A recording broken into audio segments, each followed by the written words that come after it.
안녕하십니까. 여러분의 무역동반자 정재환입니다. 대직구의 시대가 왔습니다. 해외 직구, 국내에서 물품을 구매하는 것보다 어쩌면 해외에서 구매하는 게 더 편할 정도로 해외 직구의 시대가 완전히 열렸습니다. 사실 해외 직구를 하다 보면 이런 경험 한 번쯤 있을 겁니다. 내가 해외에서 노트북을 구매했어요. 우와, 특송이 도착했습니다. 우와, 노트북이다. 뜯었는데 안에 뭐가 들었어요? 벽돌이 들어있습니다. 우린 이걸 뭐라고 하죠? 아니, 그러면 해외 직구 참 많이 하는데 보다 보면 뭐 해외 직구인 것도 있고 뭐 병행 수입이라는 것도 있고 뭐 해외 직구 같기는 한데 구매대행, 뭐 배송대행, 결제대행 너무나 용어가 많습니다. 사실 이게 다 비슷비슷한 거긴 한데 미묘하게 다르다는 거죠. 그래서 준비했습니다. 오늘은 해외 직구 그리고 병행 수입에 대해 알아보고 해외 직구의 형태인 직배송, 배송대행, 구매대행, 결제대행까지 한 번에 정리해 보도록 하겠습니다. 출발합니다. 먼저 해외 직구입니다. 해외 직구는 주문, 결제, 배송이라는 이 3단계의 절차를 국내 구매자, 즉 최종 소비자가 한 방에 다 처리를 하는지 중간에 대행업자가 개입하는지에 따라 직배송, 배송대행, 구매대행, 결제대행으로 구분할 수가 있습니다. 그래서 우리가 해외 직구라고 말하는 것 안에는 직배송, 배송대행, 구매대행, 결제대행이 포함되어 있는 거구나. 그리고 병행 수입은 완전히 별개의 개념입니다. 그래서 크게 우리가 해외에서 물품을 구매하는 건 해외 직구와 병행 수입으로 구분할 수 있습니다. 해외 직구의 첫 번째 유형, 직배송입니다. 해외 직구의 가장 보편적인 형태로서 국내 구매자, 즉 최종 소비자가 해외 온라인 쇼핑몰에서 주문하고 결제하고 그리고 해외 쇼핑몰에서 최종 소비자의 집까지, 즉 국내 내 주소지까지 배송까지 처리해 주는 것을 말합니다. 그래서 해외 직구라고 했을 때 가장 저렴하게 물품을 구매할 수 있는 한 형태입니다. 그럼 해외 직구 중 이 직배송이 가능하기 위해선 뭐가 가능해야 됩니까? 첫 번째, 해외 쇼핑몰이 해외 신용카드 결제를 받아줘야 되고요. 해외 신용카드 결제를 안 받아주는 업체가 종종 있습니다. 자, 그리고 해외 쇼핑몰이 국내까지 해외 배송을 해줘야 됩니다.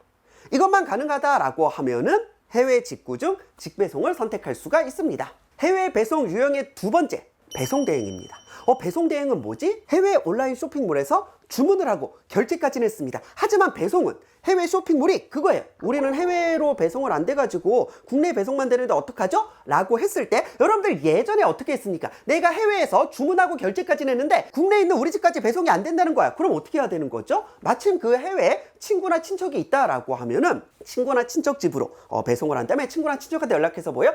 내가 너네 나라 그 해외 사이트에서 뭐 하나 주문했는데 너네 집으로 좀 도착을 할 거야? 그거 한국으로 다시 좀 보내주라 라고 요청해서 이제 친구나 친척이 이제 우체국을 가서 EMS나 이런 걸로 한국까지 보내주는 그런 기억이 좀 날 겁니다. 그러면 여기서 이러한 친구나 친척의 역할을 전문 업체가 해주는 거, 이게 배송 대행입니다. 그래서 배송 대행지라고 해서 해외 배송을 해주지 않는 온라인 쇼핑몰은요, 예를 들어 미국의 해외 쇼핑몰에서 구매를 했으면 이제 미국에 있는 배송 대행지로 배송을 하고 그 배송 대행지에서 다시 한국으로, 즉 나한테 배송을 해주는 것을 말합니다. 우리는 이것을 배송대행지라고 하고 줄여서 배대지라고 합니다. 저는 그래서 배대지라는 말이 해외 직구에서 너무 많이 나와가지고 저는 사실 그 줄임말을 몰랐거든요. 그래서 그런 생각하겠습니다. 저도 아무래도 나이가 있기 때문에 요즘은 해외 직구를 참 많이 하더니 요즘 사람들은 배대지가 불렀네. 죄송합니다. 그렇게 생각했는데 그 배대지가 아니에요. 해외 직구에서 이제 배송만 배송대행 업체를 통해 이제 수행하는 것을 의미합니다. 참 많은 쇼핑몰들이 해외 배송을 안 해주기 때문에 배대지를 정말로 많이 이용하게 될 겁니다. 그리고 배대지를 많이 이용하게 되면 합산과세가 이제 부과되는 것을 막을 수 있습니다. 합산과세라는 건 뭐예요? 일반적인 경우 구매 가격의 150불까지 면세, 미국의 경우 한미 FTA 위가여 200불까지 면세입니다. 이 해외 직구에 대해선 촬영해 놓은 영상이 있으니까 그 영상을 참고하여 주시고, 자, 그래서 내가 A 쇼핑몰에서 100불치 물건을 구매하고 이제 B 쇼핑몰에서 150불치 물건을 구매했습니다. 그러니까 뭐야? 여기서 100불 구매했고 저기서 150불 구매했으니까 나는 100불, 150불로 어느 쪽도 이제 면세로, 정확하게 목록 통관이라고 하죠. 면세로 통관 절차 없이 국내로 내가 들여올 수 있는 겁니다. 하지만 이게 하필 같은 날 도착해가지고 관세청 입장에서는 뭐예요? 100불짜리 물건과 150짜리 물건을 독립적으로 보는 게 아니라 얘는 250불치 쇼핑을 했는데 이게 두 개에 나눠서 들어온 거구나. 그러면 이건 250불짜리 물건이니까 어이구, 해외 직구 면세 한도를 초과했네. 그러면 관세와 부가가치세를 내야지. 어서오세요 고객님. 이런 일이 발생하는 겁니다. 배송대행업체, 즉 배대지를 이용하면 이런 것들을 막을 수가 있습니다. 일단 배대지로 다 도착하게 만듭니다. 그리고 수수료 결제해서 하나 우리나라로 배송받고 또 배대지 수수료 결제해서 또 하나 우리나라로 배송받고 이런 식으로 우리나라 도착하는 그 타이밍을 배대지를 통해 조절할 수 있기 때문에 배대지는 합상 과세를 막는 용도로도 이용될 수 있기 때문에 직배송이 되는 해외 쇼핑몰이라 할지라도 배대지를 이용하는 경우가 종종 있습니다. 배대지는 뭐라고요? 테크닉입니다. 해외 배송 유형의 세 번째, 구매 대행입니다.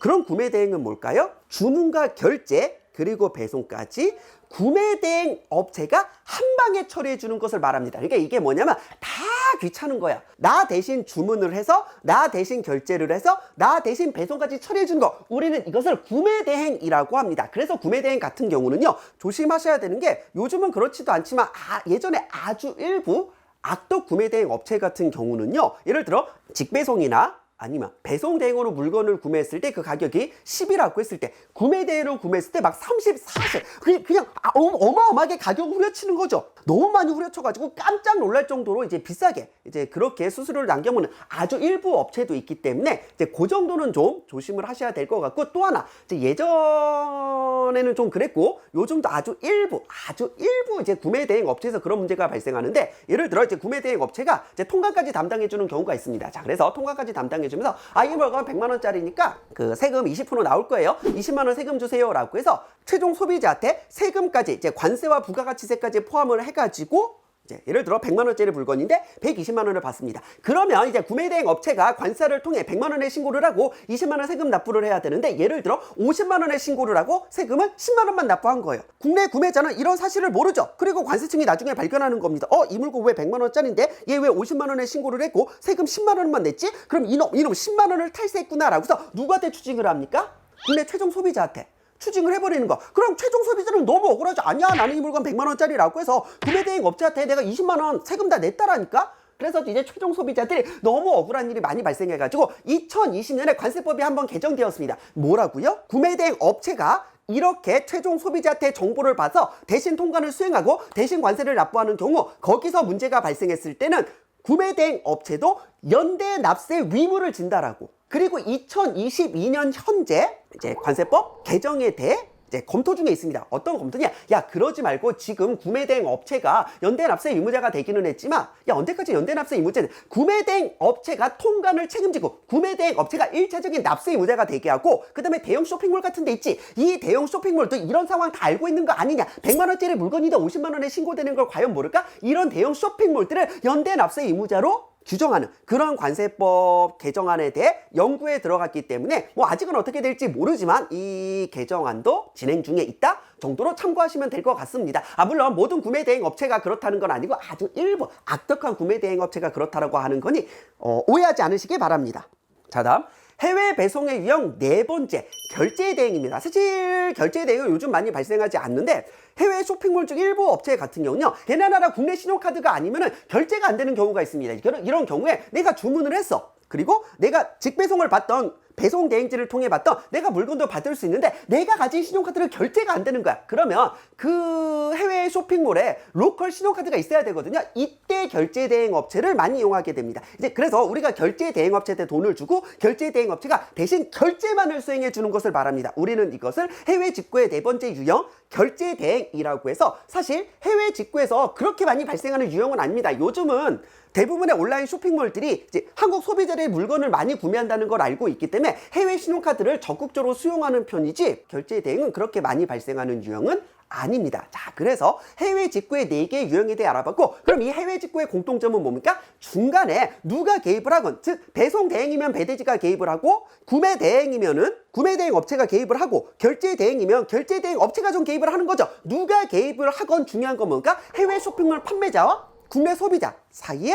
계약이 이루어진다는 겁니다. 그럼 또 병행 수입이란 뭔데? 가끔 내가 명품 브랜드 사려고 하면 이것은 정품 브랜드입니다. 병행 수입 물품이다라고 적혀있는데, 도대체 병행 수입이 뭘까요? 병행 수입은요, 예를 들어 어떤 사업자가 이제 해외를 갑니다. 해외를 가서 물건을 구매하고 결제를 하고 직접 물건을 받습니다. 그리고 자기 명의로 통관을 하고 관세랑 부가세랑 다 납부한 상태로, 그러면 정식 통관 물품이 되는 거죠. 그것을 기준으로 국내 소비자한테 판매하는 거. 그러니까 국내 소비자 입장에서는 뭐예요? 이 물건은 이미 수입 통관이 끝나고 관세 및 부가가치 납부가 다 끝나 있는 상태이기 때문에 국내에서 물품을 구매한 거랑 똑같다라는 겁니다. 자, 그러니까 이게 결국은 뭐예요? 짝퉁 아닙니다. 병행 수입은 짝퉁은 취급해서는 안 돼요. 정품 브랜드를 공식 수입업자가 아닌 3자가 정식으로 수입하여 국내에서 판매하는 것을 말합니다. 병행 수입은 합법일까요? 불법일까요? 예를 들어 이마트나 홈플러스 가면은요, 그 브랜드 옷이나 브랜드 가방 같은 걸 파는 것들을 종종 본 적이 있었을 겁니다. 이런 게 대부분 병행 수입 물품이라는 겁니다. 그러면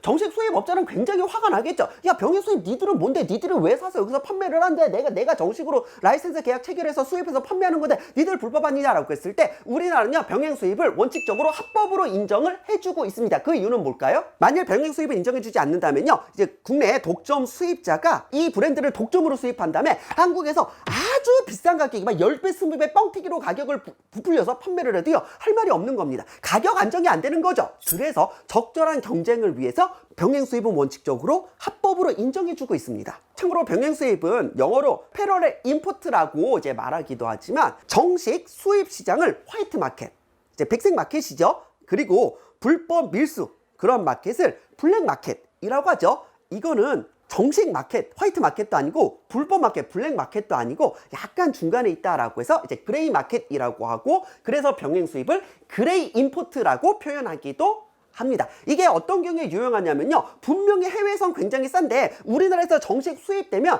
가격이 2배가 넘는 경우가 있습니다. 그럴 때는요, 백화점 같은 데 보면요, 무슨 명품 대전, 몇 월 며칠부터 몇 월 며칠까지 명품 브랜드 몇십 % 할인 있죠. 이제 대부분 보면 11층, 12층 그런 꼭대기층에 가면은요, 명품 브랜드를 딱 가판대 깔아놓고 그렇게 세일해서 파는 경우 있거든요. 이런 것들이 다 병행 수입으로 판매되는 것들입니다. 물론 정식 대리점 물품도 있지만 이런 경우 병행 수입으로 판매되는 경우가 많습니다. 이것도 참고하여 주시고, 그럼 병행 수입은 언제 불법이 됩니까?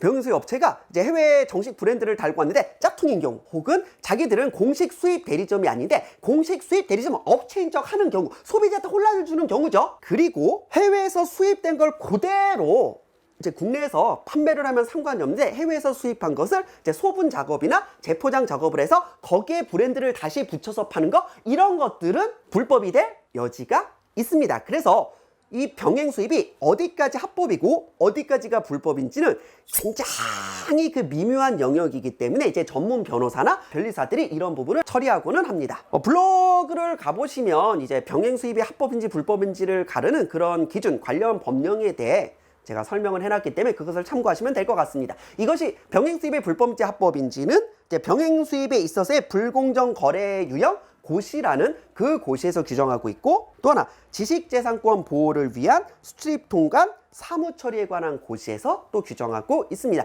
영상에서 이런 부분을 말씀드리기에는 너무 이제 길어지기 때문에 이런 부분은 제 블로그를 참고하고, 그런데 사실 제 주변에 병행 수입으로 수입하는 그런 친구들이 있는데 다 고생을 좀 많이 합니다. 일단 이게 정식 수입 업체, 특히 이게 대기업인 경우에는요, 우리가 정말로 해외 그 브랜드랑 라이센스 계약을 체결해서 정말로 이렇게 국내에서 정식으로 판을 깔아가지고 홍보까지 다 해가면서 팔고 있는데, 병행 수입이랍시고 자기들이 해외 가서 직접 사가지고 싸게 국내에서 팔면 사실 그게 그렇게까지 이제 좋게 보이지는 않겠죠. 이제 그러다 보니까 딴지를 거는 경우가 많습니다. 이거 정품 맞아? 야, 병행 수입이라고 해도 짝퉁을 팔면 안 되는 거 아니야? 이게 정품인지 뭐 소명을 해보라거나, 아니면 다음에 기회가 되면 우리나라 관세법 규정을 보겠지만 상표법을 위반해가지고 반입되는 짝퉁 물품에 대해서는요, 이제 정식 그 라이센스를 가진 자가 통관 보류를 걸어버릴 수가 있거든요. 그래서 통관 보류에 걸린다던가 해서, 아닙니다, 이거 짝퉁 아니에요, 정말 저희 정직한 병행 수입 업체로서요, 여기 이거 잘 보세요, 정말 저희 잘하고 있잖아, 이거 진짜 짝퉁 아닙니다라고 소명을 한다라고 너무 시간과 비용이 많이 들고 지금 그런 과정에서 병행 수입을 포기하게 되는 경우도 있고,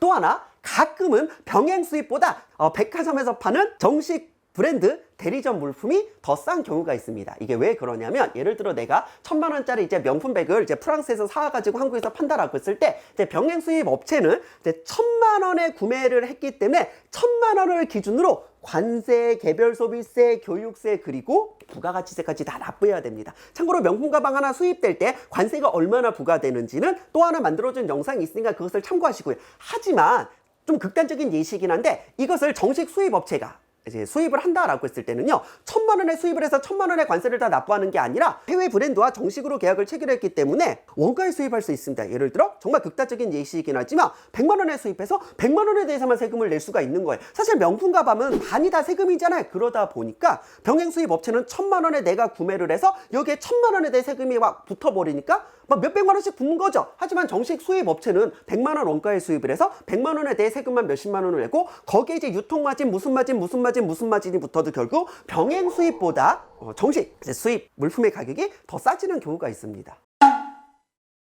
어찌됐건 여기까지가 이제 병행 수입. 그러면 해외 직구와 병행 수입의 결국 궁극적인 차이점은 뭐냐? 해외 직구는 국내 구매자, 즉 최종 소비자가 자기 명의로 구매를 해서 필요한 경우 자기 명의로 통관을 하고 필요한 경우 자기 명의로 관세 및 부가가치세를 납부하는 것을 의미하고, 병행 수입은 병행 수입 업체가 이미 다 수입을 해서 관세 및 부가가치세 세금까지 다 납부한 것을 국내에서 물품을 구매하듯이 편안하게 구매할 수 있다라는 겁니다. 그래서 아마 가격을 기준으로 하면 해외 직구 중에서 직배송이 가장 싸고, 그 다음 배송 대행이 싸고, 이제 구매 대행이 싸고, 뭐 결제 대행은 워낙 특별한 케이스니까 좀 예외로 하고요. 그리고 이제 병행 수입, 이 순서대로 이제 가격이 이제 싸진다는 것이고, 아니 그럼 해외 직구로 구매하는 거나 병행 수입으로 구매하는 거나 결국 병행 수입은 병행 수입 업체가 관세 및 부가가치세를 납부하고 그것까지 포함하여 최종 소비자한테 판매를 하는 거고, 해외 직구 같은 경우는 최종 소비자의 이름으로 관세 및 부가가치세 등의 세금을 납부하기 때문에 궁극적으로 최종 소비자가 구매하는 비용은 똑같지 않냐라고 했을 때 전혀 다릅니다.